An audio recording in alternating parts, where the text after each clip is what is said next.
Now, you're probably all wondering what you would do with $1 million. Perhaps build your dream home, buy that brand new sports car, travel to exotic places, whatever the case may be. Today, I will share with you the story of a young teenage boy who was 13 years old at the time, was entering the first year of high school. It was the start of something big, something that would change him forever. So he had been told by his guidance counselor, although he never really knew what she was talking about. The story brings you through his transformation, or renewal of himself, if you want to call it that, which took place 4 years later. So within the first few weeks of high school, all of the grade 9 students got pulled into the school cafeteria by Joanne, who at the time was their guidance counselor. She wanted to share with the students what her vision and her goal was. So her vision was to raise $1 million and to make a difference and to travel to Africa. Her goal was to retire when the students would be graduating 4 years later in grade 12. But ultimately, it was to do something drastic that no one has done before. The narcissistic teen that he was thought, hey, right on, free trip to Africa, let's get her done. He was a little self-centered, perhaps had some lack of empathy for others, and a compulsion to satisfy his needs over others as well. So 125 students began working on this project, doing fundraisers, researching, they were soliciting, trying to get on the radio, on the 6 o'clock news, working through their spares, their lunch hours, before school, after school, over the weekends. Near the end of the project, 40 students remained. Some had quit, others lost interest, and others got let go by their guidance counselor, as they weren't putting the time and effort needed to accomplish this task. So grade 12 came around the corner. Joanne approached a student and said, Joel, you've always done the bare minimum. You've been more absent than anybody else, and truthfully, I don't think you're here for the right reasons. You have two options. One is I let you go on doing whatever you do. And two, you stick with the project, you give it your 110%, and join us for an experience of a lifetime. So year 2007 came around the corner. 5 teachers, 10 parents, 40 students, including myself, hopped on a plane, landed in Dakar, which is the capital city of Senegal. The first 2 things I remembered walking out of the airport was the pollution and that strong smell of diesel. Anyways, we hopped on 2 buses. We were on the way to a small village called Umbour, which is where we would be staying for the next 4 weeks. Now, Umbour housed approximately 200 to 300 villagers. People were living in straw huts. If they weren't in huts, they were in shacks, built with cardboard, metal plates, or whatever it was. Donkeys, it seemed, were the main methods of transportation. They'd be pulling handmade wagons. Chickens and goats were just running around. It was like I stepped in a commercial of World Vision, or perhaps flew back in time 200 years.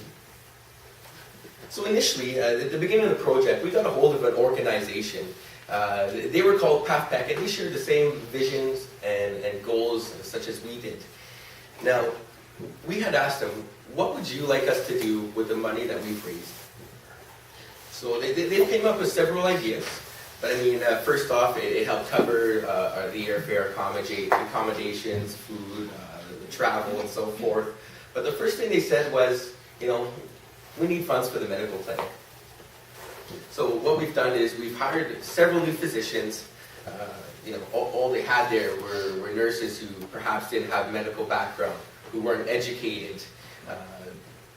Some of these villagers would be feeling terrible. Perhaps they had a headache, sore stomach. They'd walk in there, the only thing the nurses knew how to do was to give away Tylenol. But who knows, that might be the first signs of malaria.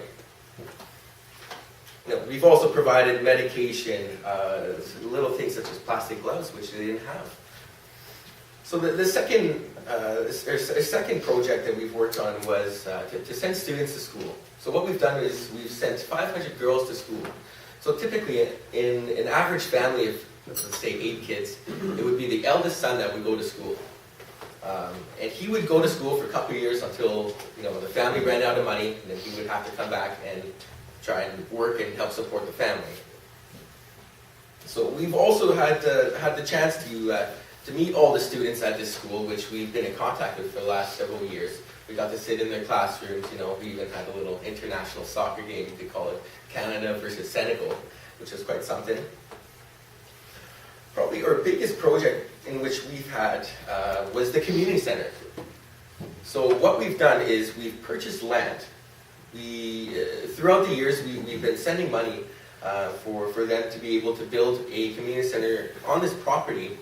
And the reason being is to send women to the center to learn, basic economics, how to budget, perhaps, how to run a business, even simple things such as hygiene. Things that may be common sense to us here isn't over there. Each student had the chance to plant a mango tree in the yard. And this did two things. One, this created jobs, for the upkeep, water the trees.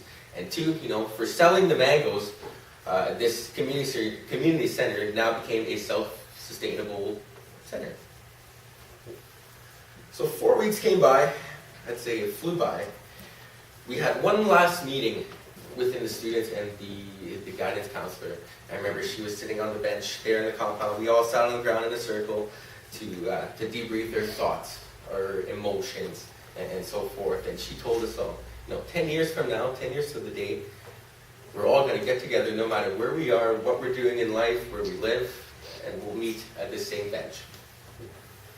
So arriving in Canada, I've experienced culture shock, that's for sure.